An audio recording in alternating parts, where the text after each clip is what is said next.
the involvement of Turkish intelligence services shipping jihadist fighters into Turkey, into Syria, from Turkey.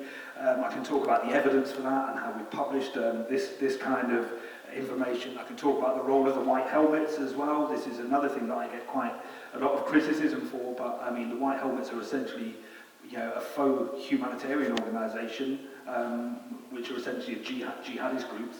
I mean, you look at these great saviours who have a Netflix film made after them, and they're all, the evidence of them being jihadists is quite pretty much overwhelming. So we can talk about that, but where are they at the moment, by the way? We know where they are, they're in Idlib, but I think that's what they're doing. So I'll just finish off if I can. I know I'm being indulged and I'm probably talking over time, but we have to talk about what we can do about it. We know the general situation, we know how bad things are about in the area. There has to be a political solution to any of these kind of situations. There must always be a political solution. Now that involves Kurds, I think, in the talks for what happens in the future of Syria once I won't call it a civil war because it's not a civil war, it's an imperialist war. Once that has settled down, there needs to be some kind of political settlement. So that's one thing that absolutely must happen. What can we do here in this country? This is a British war. We have to say that this is a British-backed war.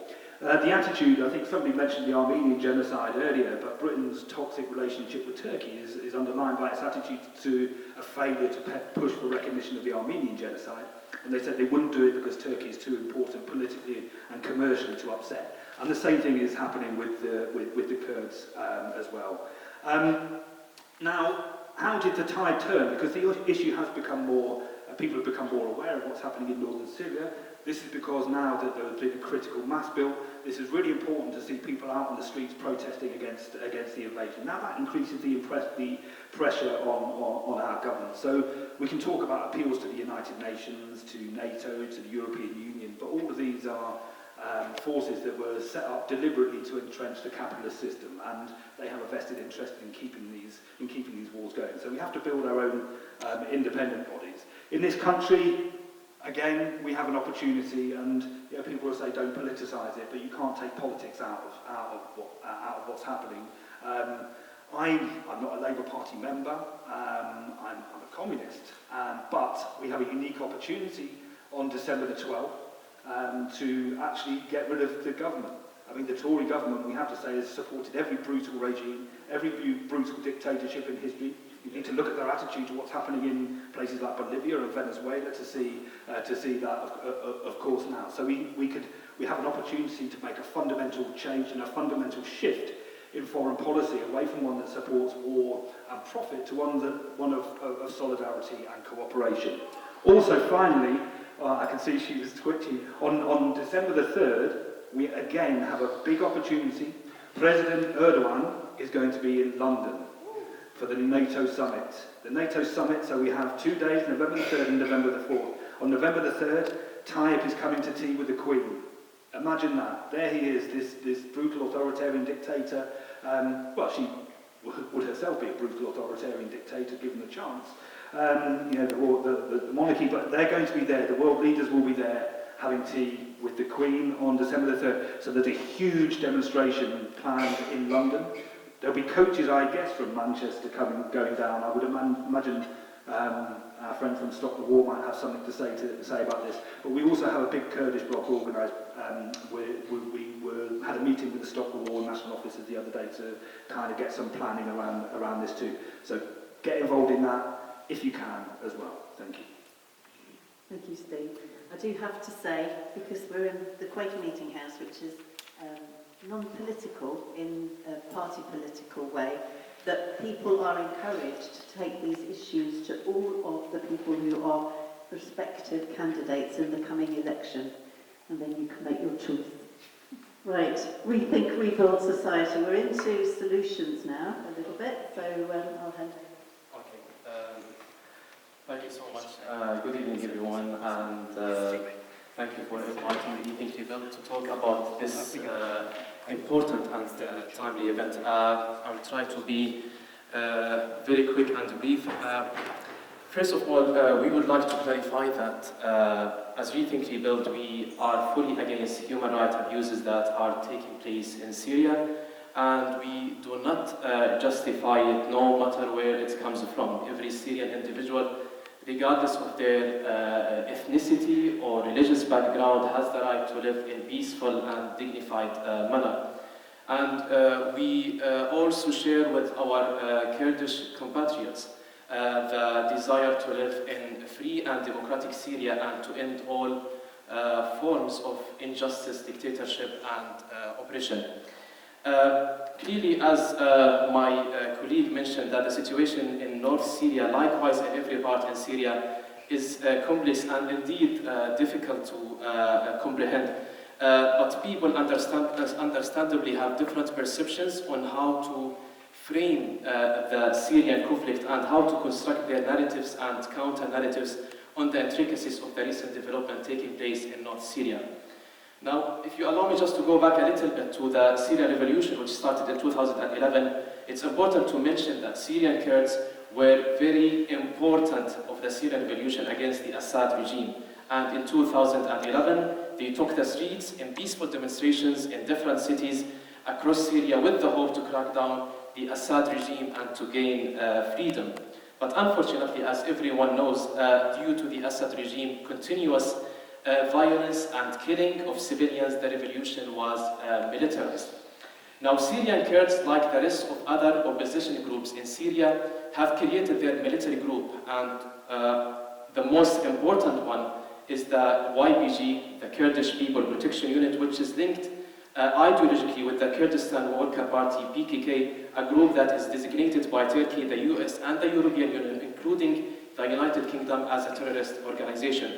Now, the YPG took control of many Kurdish towns in Syria, and in 2011, another Kurdish group, the Syrian Democratic Forces, SDF, was formed. Now, both YPG and SDF are connected with each other, and YPG forms the backbone of the SDF.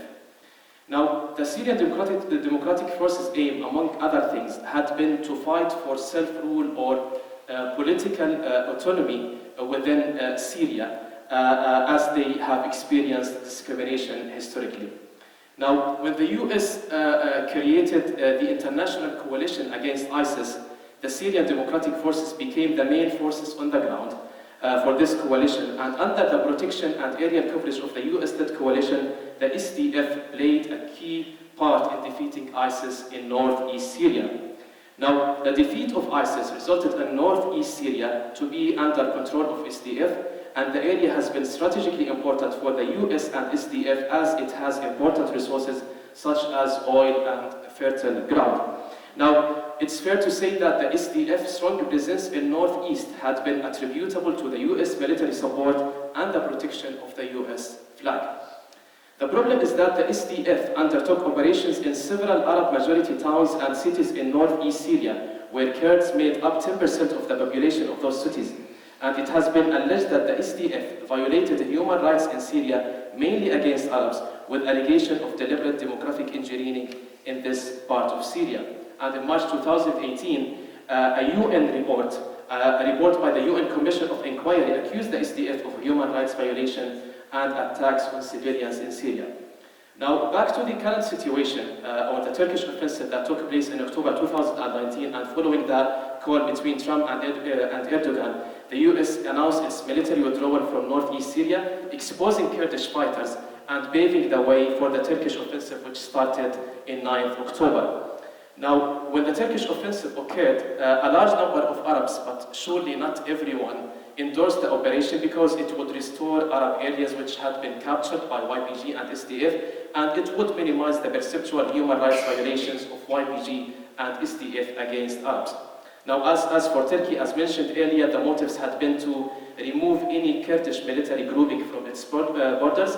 Now, Turkey claimed that it would seek to establish a safe zone to resettle some of the refugees in the country, but this was obviously a political statement to justify the removal of Kurdish fighters from Turkish border.